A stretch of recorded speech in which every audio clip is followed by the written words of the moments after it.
జీవవాక్కు అను ఈ కార్యక్రమానికి తిరిగి స్వాగతం. ఆశతో కూడిన స్ఫూర్తిదాయక సందేశం కోసం దయచేసి మాతో ఈ కార్యక్రమంలో పాల్గొనమని నేను మిమ్మల్ని ఈ యొక్క సాయంత్రకాల సమయంలో ఆహ్వానిస్తున్నాను. ఈరోజు నేను మీకోసం ఒక మంచి వార్తను తీసుకొచ్చినందుకు చాలా సంతోషిస్తున్నాను. ఈ యొక్క సందేశం ప్రభువైన యేసుక్రీస్తు మన కొరకే నేర్పించినటువంటి ఇరుకైన మార్గం అనేటువంటి ఒక అంశం నుంచి తీసుకొనబడింది. దీనిని మనము క్రొత్త నిబంధనలో ఉన్నటువంటి మత్తయి సువార్తలో మనము గమనించవచ్చు. నేను ఈ యొక్క సాయంత్రకాల సమయంలో మిమ్మల్ని ఒక ప్రశ్న అడగాలనుకుంటున్నాను. ఈరోజు మీరు మీ యొక్క జీవితంలో ఏ మార్గంలో ప్రయాణం చేస్తున్నారు? ఒకసారి మన చుట్టూ పరిసరాలు మనం గమనిస్తే చుట్టూ ఉండేటువంటి రోడ్లను మనం చూసినట్లయితే కొన్ని మట్టి రోడ్లు, కొన్ని రాళ్లతో నిండబడి ఉంటాయి, మరికొన్ని తారుతో వేయబడి ఉంటాయి. కానీ నేను ఈరోజు భౌతికపరమైన రహదారి లేదా రోడ్డు గురించి కాదు, కానీ ఆధ్యాత్మిక మార్గం గురించి మాట్లాడాలనుకుంటున్నాను. మరొకసారి నేను మిమ్మల్ని అడుగుతున్నాను, మీరు ఈరోజు ఏ మార్గంలో ఉన్నారు? మార్గాల గురించి యేసుక్రీస్తు ఒక సన్నివేశంలో ఈ విధంగా అన్నాడు. అది ఇరుకైన మార్గం గురించి వచ్చినటువంటి ప్రస్తావన. మత్తయి సువార్త 7వ అధ్యాయము 13-14 వచనంలో మనం చూడవచ్చు. ఆయన ఇరుకైన మార్గం గురించి ప్రస్తావించాడు.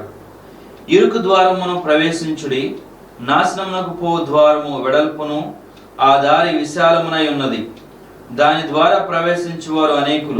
జీవమునకు పో ద్వారం ఇరుకును, ఆ దారి సంకుచితమునై ఉన్నది, దాని కనుగొనువారు కొందరే. వినాశనానికి, మరణానికి దారి తీసేటువంటి విశాలమైన మార్గం కూడా ఉంటుంది అని యేసుక్రీస్తు చెప్పారు. బహుశా మనలో కొంతమంది ఇప్పుడు ఆ మార్గంలో నడుస్తూ ప్రమాదంలో లేదా వినాశనానికి దాని వైపు ప్రయాణం చేస్తూ వెళ్తున్నారేమో. ఎలాగంటే కొన్ని సందర్భంలో మనలో కొంతమంది మాదక ద్రవ్యాలని, మద్యం సేవించడమని, లేకపోతే అక్రమ సంబంధాలు అనేటువంటి, లేకపోతే ఇంకా ఆలోచన చేస్తే నేటి దినంలో డబ్బు సంపాదించడం అనేటువంటి, డబ్బు అనేటువంటి ఒక ఫీలింగ్లో ఉండిపోయి వాళ్ళ యొక్క ఆనందాన్ని, శాంతిని అక్కడ వెతుకుతూ ఉంటారు. కానీ ఎంతవరకు ప్రయత్నం చేసినా ఈ యొక్క లోకపరమైన విషయాలు ఏవి కూడా ఏ మనిషికి సంపూర్ణమైన శాంతిని, ఆనందాన్ని ఇవ్వలేవు. కానీ ఆ మార్గము విధ్వంసానికి, నాశనం వైపు మాత్రమే నడిపిస్తుంది అని మనం గమనించాలి. అయితే యేసుక్రీస్తు ఒక మంచి జీవితానికి దారి తీసే ఇరుకైన మార్గం గురించి మాట్లాడుతున్నారు. యోహాను సువార్త 10వ అధ్యాయము 10వ వచనంలో ఆయన ఈ విధంగా అన్నాడు, గొర్రెలకు జీవము కలుగుటకును, అది సమృద్ధిగా కలుగుటకును నేను వచ్చితినని మీతో నిశ్చయముగా చెప్పుచున్నాను. నిత్య జీవితానికి దారి తీసే ఆ ఇరుకైన రోడ్డు యేసుక్రీస్తే. యోహాను సువార్త 14వ అధ్యాయము 6వ వచనంలో యేసుక్రీస్తు ఈ విధంగా ప్రస్తావించారు, నేనే మార్గమును, సత్యమును, జీవమును, నా ద్వారా తప్ప ఎవడును తండ్రి యొద్దకు రాడు. కాబట్టి నేను మిమ్మల్ని అడుగుతున్నాను, మీరు ఈరోజు ఏ మార్గంలో ప్రయాణం చేస్తూ ఉన్నారు? యేసుక్రీస్తు మిమ్మల్ని మరణం నుండి నిత్య జీవానికి తీసుకువెళ్ళాలని ఆశిస్తున్నాడు. కాబట్టి వినాశనమైనటువంటి మార్గం నుండి నిత్య జీవంలోకి మీరు ఎలా వెళ్ళవచ్చు అనే దాని గురించి ఈ సాయంత్రకాల సమయంలో నేను మీతో మాట్లాడాలని ఉద్దేశించాను. నేను ఒక కార్యక్రమంలో మాట్లాడుతున్నట్లు నాకు ఇప్పటికీ గుర్తుంది. అప్పుడు ఒక వ్యక్తి నా దగ్గరకు వచ్చాడు. ఆయన చాలా యవ్వన వయసులో ఉన్నాడు. అది నేను ఇప్పటికీ మర్చిపోలేను. బహుశా అతనికి ఒక 16 సంవత్సరాలు ఉండి ఉండవచ్చు. అతను నా దగ్గరకు వచ్చి, అయ్యగారు, నేను మీకు ఒక విషయం చెప్పాలి అని, ఈరోజు నేను ఆత్మహత్య చేసుకోవాలని అనుకున్నాను. ఎందుకంటే నేను ఘోరమైన జీవితాన్ని ఇప్పటివరకు గడిపాను. నిత్య మరణానికి దారి తీసే విశాలమైన మార్గంలో నేను వెళ్ళాను. మాదక ద్రవ్యాలు, మద్యపానం, వ్యభిచారం అనేటువంటి అంశాలలో నేను చాలా నలిగిపోయి ఉన్నాను. వాటితో చాలా కాలం పోరాడాను. జీవించడానికంటూ ఒక కారణం లేక చాలా ఆరాటపడ్డాను, కానీ నేను కనుగొనలేకపోయాను. కాబట్టి ఈ రాత్రి నేను నా యొక్క మణికట్టుకును కోసుకుని నా యొక్క జీవితాన్ని ముగించుకోవాలని నిర్ణయించుకున్నాను. అయితే నా స్నేహితుడు నన్ను ఈ కార్యక్రమానికి రమ్మని ఆహ్వానించాడు. ఇక్కడికి వచ్చి మీరు యేసుక్రీస్తుని గురించి మాట్లాడినప్పుడు నేను విన్నాను. మీరు యేసుక్రీస్తు నా పాపముల కొరకే శిలువపై మరణించి సమాధి చేయబడి తిరిగి 3వ దినాన లేచాడని నేను గ్రహించాను. అంతకంటే ఆయన నన్ను బాగా ప్రేమిస్తున్నాడని నేను గ్రహించాను.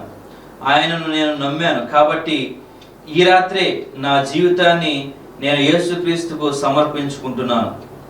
అలాగే ఈరోజు నాకు నా జీవితంలో మొదటిసారిగా జీవించడానికంటూ ఒక కారణం దొరికింది అని ఆ యొక్క వ్యక్తి నాతో చెప్పాడు.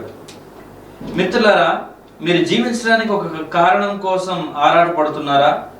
బహుశా మీరు దీన్ని చూస్తూ ఉన్న ఈ సమయంలో కూడా కొంతమంది వారి యొక్క మనసులో విరిగి నలిగినట్లుగా అనిపించవచ్చు.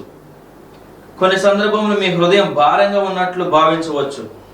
ఒంటరిగా ఉన్నాననేటువంటి అనుభూతి గుండా మీరు వెళుతూ ఉండవచ్చు. ఒకవేళ ఇలాంటి పరిస్థితుల్లో మీరు ఉన్నట్లయితే కొన్ని సందర్భంలో అవును, అలా నేను వెళుతున్నాను, వినాశనానికి దారితీసే విశాలమైన మార్గంలో నేను ఉన్నాను, నేను నా స్వంత మార్గంలో వెళుతున్నాను, నేను జీవిత పరమార్థాన్ని కనుగొనలేకపోతున్నాను, నా జీవితంలో శాంతి నాకు దొరకట్లేదు అని గనక మీరు అంటే దానికి సమాధానం యేసుక్రీస్తే అని నేను చెప్తాను. దేవుడు మిమ్మల్ని నన్ను స్త్రీ పురుషులుగా తన యొక్క స్వరూపంలో సృష్టించాడని బైబిల్ సెలవిస్తూ ఉంది. దేవుడు అలా చేయడానికి గల కారణం ఆయన మన అందరితో స్నేహాన్ని, బంధాన్ని ఆశించాడు. తాను సృష్టించిన మొదటి పురుషుడైనటువంటి ఆదాము హవ్వలు మొట్టమొదటిసారిగా ఆయన చేసినటువంటి ఏదైనా తోటలో పెట్టబడ్డారని మనము బైబిల్లో చూడవచ్చు.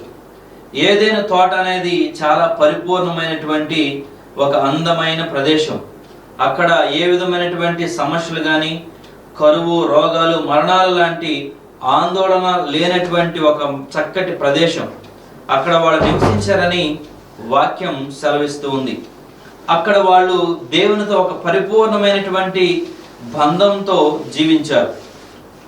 అయితే దేవుడు హవ్వలతో, ఆదాములతో ఇలా అన్నాడు, ఈ అందమైన తోటలో ఉన్న ప్రతి వృక్షం ఫలములు నీవు నిరభ్యంతరముగా తినవచ్చును, అయితే మంచి చెడుల తెలివినిచ్చు వృక్ష ఫలాలను తినకూడదు అని చెప్పాడు. అయితే ఇక్కడ దేవుడు మనుషులకి స్వేచ్ఛ కూడా ఇచ్చాడు. చూడండి, దేవుడు మనల్లో ఎవరిని కూడా ఒక రోబోలలాగానో లేకపోతే యంత్రాలలాగా చేయలేదు.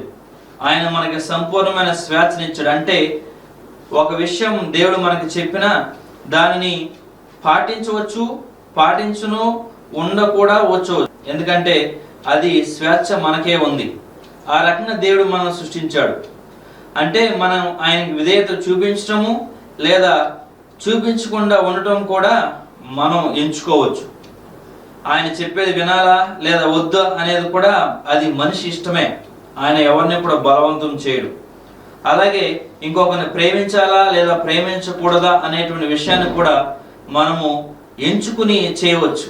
దాంట్లో దేవుడు ఎవరిని కూడా బలవంతం చేయడు. దేవుడు ఆదాము హవ్వలకు ఇక్కడ కూడా ఒక ఎంపిక ఇచ్చాడు. అయితే దేవుడు స్వేచ్ఛను ఇచ్చిన తర్వాత అక్కడ ఒక సమస్య ఏర్పడింది. అపవాది ఒక సర్పం రూపంలో వచ్చి హవ్వతో మాట్లాడి దేవుడినే ఎదిరించేటట్లుగా మనిషి యొక్క హృదయాన్ని మార్చేసింది. కొన్ని సందర్భంలో అపవాది మన జీవితంలో కూడా మనల్ని దేవుణ్ణే అనుమానించేలా చేస్తాడు. కానీ చూడండి, దేవుడు ఎల్లప్పుడూ కూడా మనకు మాత్రం ఒక ఉత్తమమైన దానిని సిద్ధం చేస్తాడు. మనకి ఏది ఉత్తమమో ఆయనకు తెలుసు. అయితే అప్పుడు అపవాది ఏం చేసిందంటే హవ్వతో ఇలా అన్నాడు, దేవుడు వద్దన్నాడా? అందమైన చెట్టుని, ఆ యొక్క పండుని ఒకసారి చూడండి, ఎంత చక్కగా ఉన్నదో, ఏమీ ఇబ్బంది లేదు, కొంచెం తీసుకుని తినండి, చాలా బాగుంటుంది అని చెప్పింది. ఆ మాటలు విన్న వెంటనే హవ్వ తనకు వద్దు అని చెప్పిన పండు దగ్గరికి వెళ్ళి తీసుకొని తిని కొంత తన భర్త అయిన ఆదాముకు ఇచ్చింది. ఆ క్షణంలో మనిషికి దేవునికి మధ్య ఒక బంధం పూర్తిగా తెగిపోయింది. మనిషి దేవుడికి దూరం అయిపోయాడు. ఈ విధంగా దేవునికి అవిధేయత చూపిన మొదటి మానవుల నుండి ఇతర తరాలకు కూడా అది సంక్రమించింది. అంటే దేవుడికి అవిధేయత చూపించేటువంటి ఒక ఆలోచన మనకి కూడా సంక్రమించింది. తద్వారా నువ్వు నేను దేవునికి వ్యతిరేకంగా తిరుగుబాటు చేస్తున్నామని బైబిల్ సెలవిస్తుంది. తిరుగుబాటు అనే పదాన్ని పాపంగా పరిగణించాలి. బైబిల్లో రోమాపత్రిక 3వ అధ్యాయం 23వ వచనంలో ఇలా ఉంది: ఏ భేదమును లేదు, అందరూ పాపం చేసి దేవుడు అనుగ్రహించు మహిమను పొందలేకపోతున్నారు. అలాగే రోమాపత్రిక 6:23లో ఇలా ఉంది: పాపం వలన వచ్చు జీతము మరణం. చూడండి, ఇక్కడ అది కేవలం భౌతిక మరణమే కాదు, కానీ అంతకంటే ముఖ్యంగా ఆధ్యాత్మిక మరణం. ఏదో ఒక రోజు నువ్వు చనిపోతావు, నేను కూడా చనిపోతాను. ఈ యొక్క మరణం ఆ యొక్క పాపం వలన కలిగింది. పాపం అంటే దేవునికి వ్యతిరేకంగా తిరుగుబాటు చేయడమేనని బైబిల్ మనకి స్పష్టంగా తెలియజేస్తుంది. మనం మన పాపాలలో ఉన్నందుకున హృదయంలో విరిగి నలిగినటువంటి పరిస్థితుల్లో ఏదో భారంగా ఉన్నట్లుగా అనిపిస్తుంది. కాబట్టి మన పాపం నుండి మనం రక్షించడానికి ఒక రక్షకుడు మనకి అవసరం. ఆయనే ప్రభు అయిన యేసుక్రీస్తు. ఇక్కడ ఆశ్చర్యం ఏంటంటే, యేసుక్రీస్తు ఇరుకైన మార్గం గుండా సిలువ దగ్గరకు నిత్యమైనటువంటి పరిష్కారాన్ని ఇవ్వాలని మనకి ఆశిస్తున్నాడు. ఒకసారి ఒక బాగా ప్రసిద్ధి చెందిన రచయిత ఇలా అన్నాడు. ఆయన పేరు జార్జ్ స్వీడన్. ఆయన చెప్పింది ఏంటంటే, God is generous, the cross is a sign of addition. దేవుడు ఉదారంగా ఉంటాడు, సిలువ ఆయన అదనంగా ఇచ్చేదానికి ఒక చిహ్నం అని అన్నాడు. చూడండి, దేవుడు మీకు నాకు తన జీవితాన్ని అర్పించాడు. తద్వారా మనం దేవుని కుటుంబంలో చేర్చబడతాం. యేసుక్రీస్తు పరలోకంలో తన సింహాసనాన్ని విడిచిపెట్టి భూమి మీదకి వచ్చి పరిపూర్ణమైన పాపరహిత జీవితాన్ని గడిపాడని, మన పట్ల ఆయన ప్రేమ వలన తన కుమారుడైన యేసుక్రీస్తు ఆ యొక్క సిలువలో చనిపోయాడని బైబిల్ సెలవిస్తూ ఉంది. ఆయన సిలువలో ఉన్నప్పుడు నీ కోసం నా కోసం తనకు విలువైన రక్తాన్ని కార్చాడు. ఆయన యొక్క చేతులకి కాళ్ళకి మేకులు దిగగొట్టారు, తలకి ముళ్ళ కిరీటం పెట్టారు. మన కొరకు ఆయన గాయాలు పాలయ్యాడు. యేసుక్రీస్తు మీరు అలాగే నేను ఏ విధంగానూ మన యొక్క స్వశక్తితో చేయలేనటువంటి పనిని ఆయన చేశాడు. అదే ఆ యొక్క శిలువపై మన పాపాలకి శిక్షను చెల్లించడం. యెషయా గ్రంథంలో మనం చూసినట్లయితే 43వ అధ్యాయము 25వ వచనంలో ఈ విధంగా చెప్పబడింది: నేనే నా చిత్తానుసారముగా నీ అతిక్రమములను తుడిచివేయుచున్నాను, నేను నీ పాపములను జ్ఞాపకం చేసుకొనను అని సెలవిచ్చాడు. రోమాపత్రిక 5వ అధ్యాయం 8వ వచనంలో కూడా ఇలా ఉంది: అయితే దేవుడు మన ఎడల తన ప్రేమను వెల్లడిపరచుచున్నాడు, ఎట్లనగా మనం ఇంకను పాపులమై ఉండగానే క్రీస్తు మన కొరకు చనిపోయెను. చూడండి, యేసుక్రీస్తు మన పాపం కొరకై శిలువపై మరణించాడు. ఆయన సమాధి చేయబడి అలాగే 3వ రోజుల తర్వాత తిరిగి మరలా సజీవంగా లేచాడు. నేటికి యేసుక్రీస్తు సజీవంగా ఉన్నాడు. ఆయన మీ హృదయంలో జీవించాలని ఆశిస్తున్నాడు. జీవితానికి మార్గం, క్షమాగుణానికి మార్గం, ఆశ, ప్రేమ, ఆనందానికి మార్గం అయిన ఆ యొక్క యేసుక్రీస్తు దగ్గరికి మనమందరం కూడా రావాలి. ఆ మార్గం ప్రభుని యేసుక్రీస్తే అని మనము స్పష్టంగా అర్థం చేసుకోవచ్చు. ఆ యొక్క శిలువపై ఆయన ఉన్నప్పుడు మన అపరాధాన్ని, భావాన్ని, పాపాన్ని, ఇతర సమస్యలను కూడా ఆయన మీద వేసుకుని భరించాడు. తద్వారా ఆయన అపవాదిని ఓడించాడు. ఎలాగంటే ఆయన సమాధి నుండి తిరిగి లేచాడు. మన అన్ని పాపాల నుండి విడిపించడానికి వీలు కల్పించాడు. కాబట్టి మీరు గనక శిలువ దగ్గరకు వచ్చి, దేవా నేను పాపిని అని నేను గ్రహించాను, కాబట్టి నాకు రక్షకుడు కావాలని నేను గ్రహించి మీ దగ్గరకు వచ్చాను, దయచేసి నన్ను క్షమించండి అని గనక అడిగినట్లయితే ఆయన మిమ్మల్ని ఎప్పుడు కూడా స్వీకరించడానికి సంసిద్ధంగా ఉంటాడని మీకు తెలియజేస్తున్నాను. కాబట్టి ఈ యొక్క సాయంత్రకాల సమయంలో మీరు ఆ యొక్క ఇరుకైన మార్గం అనేటువంటి యేసుక్రీస్తు దగ్గరకు రావాలని నేను మిమ్మల్ని ప్రోత్సహిస్తున్నాను. మీరు మీ జీవితాన్ని యేసుక్రీస్తుకి ఇచ్చినప్పుడు మీ పాపాలన్నీ క్షమించబడతాయని బైబిల్ సెలవిస్తూ ఉంది. పాపం మానవ జాతిలో ప్రవేశించడానికి ముందు ఆదాము హవ్వలు అనుభవించినట్లే మనకందరికీ దేవునితో ఒక శ్రేష్టమైన సంబంధం ఉంటుందని మనం గ్రహించాలి. ఇది ఒక మతానికి చెందింది కాదు, ఒక వర్గానికి కులానికి చెందింది కాదు. ఇది కుల మత భేదాలు లేనటువంటి ఒకే ఒక్క దేవునికి సంబంధించినటువంటిది. మనం చనిపోయినప్పుడు పరలోకానికి వెళ్తామని, అలాగే మన జీవితంలో అన్ని రోజులు కూడా యేసుక్రీస్తుని తెలుసుకోవడంలో మనకి ఆనందం ఉన్నదని నేను ఖచ్చితంగా చెప్పగలను. చూడండి మిత్రులారా, ఈ ఇరుకైన రోడ్డు పరలోకానికి వెళ్ళేటువంటి ఒకే ఒక మార్గం. మీరు ఈ మార్గాన్ని మన యొక్క స్వశక్తితో ఎవరూ కూడా సంపాదించలేం. అలాగే దీనిలో ప్రవేశించడానికి డబ్బులు పెట్టి మనము కొనుక్కోలేం. ఎందుకంటే ఇది మానవ శక్తితో కలిగేటువంటి పని కాదు, కేవలం దేవుడు అనేటువంటి వాడు మాత్రమే చేయగలడు. కాబట్టి ఆ యొక్క మార్గం ఒకే ఒక యేసుక్రీస్తు అనేటువంటి ఒక మార్గం. ఆయన యొక్క సిలువలో తన యొక్క విలువైన రక్తాన్ని కార్చాడు. తద్వారా మనమందరం కూడా శుద్ధి చేయబడ్డాం, ఒక నూతన సృష్టిగా మార్చబడ్డాం. వాస్తవానికి రోమాపత్రిక 8వ అధ్యాయము 1వ వచనంలో మనం చూసినట్లయితే, కాబట్టి ఇప్పుడు క్రీస్తునందున్న వారికి ఏ శిక్షా విధియు లేదు అని వాక్యం సెలవిస్తోంది. ప్రియమిత్రులారా, మీరు శిక్షించబడ్డారని భావిస్తున్నారా? నాకేదో శిక్ష పడిందని మీరు భావిస్తున్నారా? మనసులో అపరాధ భావం ఏదైనా కలుగుతుందా? యేసుక్రీస్తు ఈరోజు ఆ భారాన్ని మీ భుజాల నుండి తీసివేయాలనుకుంటున్నాడు. 1 పేతురు 3వ అధ్యాయము 18వ వచనంలో మనం ఈ విధంగా చూడొచ్చు. ఏలయనగా మనలను దేవుని యొద్దకు తెచ్చుటకు అనీతిమంతుల కొరకు నీతిమంతులైన క్రీస్తు శరీర విషయంలో చంపబడి ఆత్మ విషయంలో బ్రతికింపబడి పాపముల విషయంలో ఒక్కసారే శ్రమపడెను అని సెలవిస్తూ ఉంది. ఆయనే యేసుక్రీస్తు. ఆయన విజయం సాధించాడు. చనిపోయి సజీవంగా 3వ రోజున తిరిగి లేచి మనకందరికీ గొప్ప రక్షణను ఇచ్చాడు. 2 కొరింథీయులు 5:21 మనం చూసినట్లయితే, ఎందుకనగా మనం ఆయన యందు దేవుని నీతి అగనట్లు పాపమెరుగని ఆయనను మన కోసము పాపముగా చేసెను అని వాక్యం సెలవిస్తుంది. ప్రియులారా, ఒకసారి దాని గురించి ఆలోచన చేయండి. యేసుక్రీస్తు ఇప్పుడు మీ జీవితంలోకి రావాలనుకుంటున్నాడు. ఆయన మిమ్మల్ని అంతరంగం నుండి మార్చాలనుకుంటున్నాడు. మిమ్మల్ని అపరాధం నుండి విడుదలలోనికి తీసుకురావాలని ఆశిస్తున్నాడు. మిమ్మల్ని ఒంటరితనం అనేటువంటి దానిలో నుంచి మిమ్మల్ని 10 మంది నలుగురు ప్రేమిస్తున్నారు అనేటువంటి విషయంలోనికి మిమ్మల్ని తీసుకువెళ్ళాలని ఆశిస్తున్నాడు.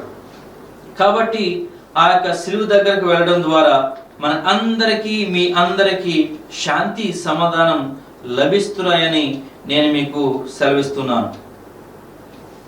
కొన్నేళ్ల క్రితం నేను ఒక కార్యక్రమంలో ప్రసంగించినప్పుడు ఒక సన్నివేశాన్ని నేను చూశాను. ఆ రోజు ఒక కార్యక్రమం కొరకే నేను ఒక చోటుకు వెళ్ళాను. అక్కడ ఒక వ్యక్తి రోడ్డుపై నడవటం నేను గమనించాను. అక్కడ చూసినట్లయితే ఆ రోడ్డు ఇరుకుగా ఉన్నట్లు నాకు అనిపించింది. మొత్తం కంకరతో నిండిపోయి రోడ్డుకి 2 వైపులో కూడా రాళ్ళు, ఒక రకంగా ముళ్ళ పొదలు, గచ్చు పొదలతో కొండ ప్రాంతంగా నాకు అనిపించింది. అదే సమయంలో రోడ్డుకి ఒకవైపు కొన్ని మేకలు కూడా ఉన్నాయి. ఆ రోడ్డు ఎర్రమట్టితో ఉంది, బహుశా బాగా కొండ ప్రాంతమై ఉండొచ్చు. అయితే ఆ వ్యక్తి నెమ్మదిగా రోడ్డు వెంబడి నడుస్తూ వెళుతూ చాలా దీనంగా ఉన్నట్లు నాకు కనిపించాడు. కళ్ళు ఎర్రగా అయిపోయి మనిషి కూడా చాలా నిరుత్సాహం ఉన్నట్లు నాకు కనపడ్డాడు. కష్టమైన జీవితాన్ని గడుపుతున్నట్లుగా నాకు అనిపించింది. అతను రోడ్డుపై నడుచుకుంటూ వెళ్తుండగా నేను అతని దగ్గరికి వెళ్ళి, సార్ ఏమైంది అని అడిగాను. అతను నా వైపు చూస్తూ, అతని కళ్ళలో నేను గమనించినప్పుడు ఒక రకమైనటువంటి బాధని, ఏదో పొందుకోవాలనేటువంటి తపనను నేను గమనించాను. అతను నాతో ఇలా అన్నాడు, నేను సుదీర్ఘమైన జీవితాన్ని గడిపాను, కానీ ఎప్పుడు ప్రేమ అనేటువంటి దానిని నా యొక్క బ్రతుకులోనే చూడలేదు అని చాలా విచారంగా చెప్పాడు. మీరు నా జీవితం ఎలా ఉంటుందో ఒకసారి ఊహించుకోగలరా అని నన్ను ప్రశ్నించాడు. ఆ వ్యక్తి వయసు బహుశా ఒక 80-85 సంవత్సరాలు ఉండి ఉండవచ్చు. అతను ఎప్పుడు తన జీవితంలో ప్రేమను చూడలేదు కాబోలు. అందుకే ఆ విధంగా నన్ను కూడా ప్రశ్నించాడు. అయితే ఆ సందర్భంలో నేను మీతో ఇప్పుడు పంచుకున్న రీతిగానే ఈ యొక్క ఇరుకైన మార్గం అనేటువంటి యేసుక్రీస్తు గురించి ఆయనకు చెప్పాను.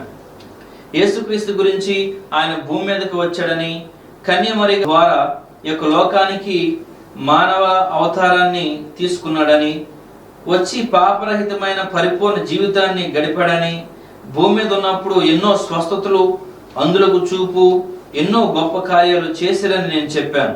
అయితే ఈ భౌతికపరమైన స్వస్థత కార్యాల కంటే మరొక అతిపెద్ద అద్భుతం, తన కోసం ఆయన తన యొక్క ప్రాణాన్ని అర్పించాడని నేను ఆయనకి చెప్పాను. అతని పేరు గోపాల్. నేను అతనితో నా మాటలు ముగించినప్పుడు ఆ వ్యక్తి కళ్ళల్లో నీళ్లు తిరిగాయి. ఆయన ఇలా అన్నాడు, ఆకాశాలను భూమిని సృష్టించిన దేవుడు తన కుమారుడైన యేసుక్రీస్తుని నా పాపం కొరకు చనిపోవడానికి, అలాగే సమాధి నుండి 3వ దినాన సజీవంగా లేవడానికి పంపించాడని, నన్ను ఇంతగా ప్రేమించడానికి ఆయన ఈ యొక్క లోకానికి వచ్చాడని నేను ఇప్పటి వరకు తెలుసుకోలేకపోయాను. అయితే ఇక్కడే ఈ దారిలోనే గోపాల్ ప్రార్థన చేసి తన యొక్క జీవితాన్ని యేసుక్రీస్తుకు అర్పించాడు. ఆ ఇరుకైన దారిలోనే నడుస్తూ యేసుక్రీస్తు ద్వారా ప్రేమను, దేవుని యొక్క మంచి సంబంధాన్ని, సహవాసాన్ని గోపాల్ కనుగొన్నాడు. యేసుక్రీస్తు గోపాల్ జీవితాన్ని మార్చినట్లే మీ జీవితాన్ని కూడా మార్చాలని ఇష్టపడుతున్నాడు. బహుశా మీరు అటువంటి ఒక దీనమైనటువంటి నాశనం నడిపే మార్గంలో ప్రయాణిస్తున్నారా? ఇలాంటి ఇరుకు మార్గానికి మీరు రావాలి అంటే పాపం నుండి పశ్చాత్తాపం అనేటువంటి మార్పు ద్వారా క్రీస్తు వైపు మీరు తిరగాలి. రోమా 10వ అధ్యాయము 9వ వచనంలో ఏముంటుందంటే, ప్రభువు యేసుక్రీస్తు ప్రభు అని మీరు మీ నోటితో ఒప్పుకొని దేవుడు ఆయనను మృతుల నుండి లేపడని మీ హృదయంలో విశ్వసిస్తే మీరు రక్షింపబడతారని వాక్యం చెప్తుంది. కాబట్టి ఆ ఇరుకైన మార్గం యేసుక్రీస్తే.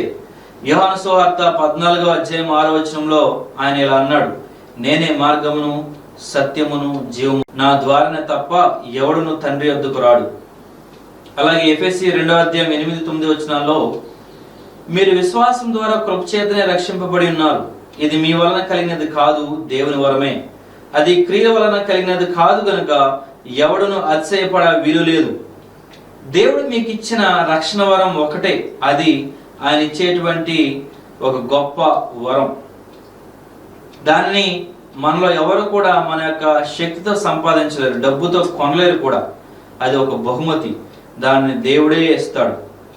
కాబట్టి యేసుక్రీస్తుని మీ ప్రభువుగా, రక్షకుడుగా, ఏకైక దేవుడుగా మీ జీవితంలోకి ఆహ్వానించడానికి, ఆయన మీ పాపల కోసం మరణించి తిరిగి లేచి ఈరోజు సజీవంగా ఉన్నాడని మిమ్మలను, ఆయనను స్వీకరించాలని ఆహ్వానిస్తున్నాను.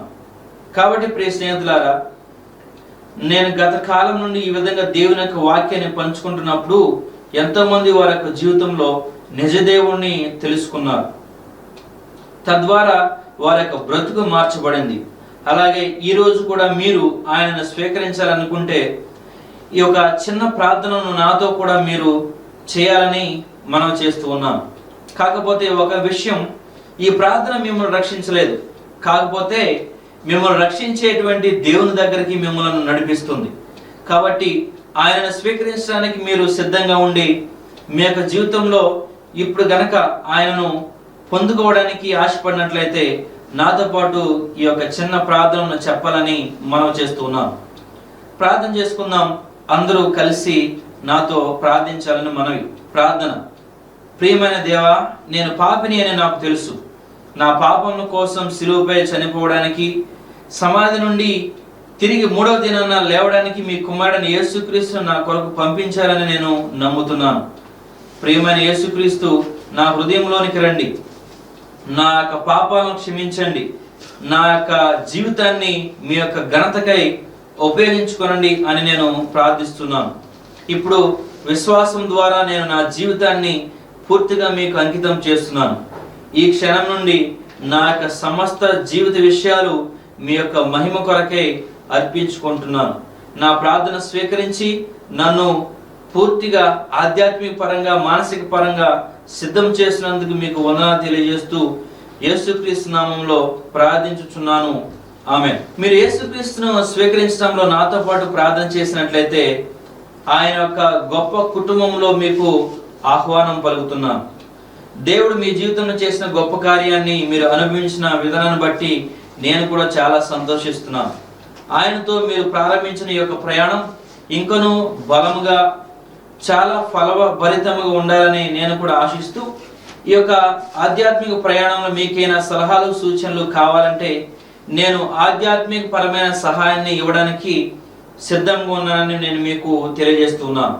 ఈ స్క్రీన్ మీద కనిపించే ఫోన్ నంబర్ ద్వారా కానీ ఈమెయిల్ ద్వారా కానీ మీ యొక్క ప్రార్థనా జీవితంలో ఏదైనా ఆధ్యాత్మిక సలహాలు కావలసినట్లయితే మాతో పంచుకోమని ఈ యొక్క సాయంత్రకాల సమయంలో మీకు మనవి చేసుకుంటున్నాను.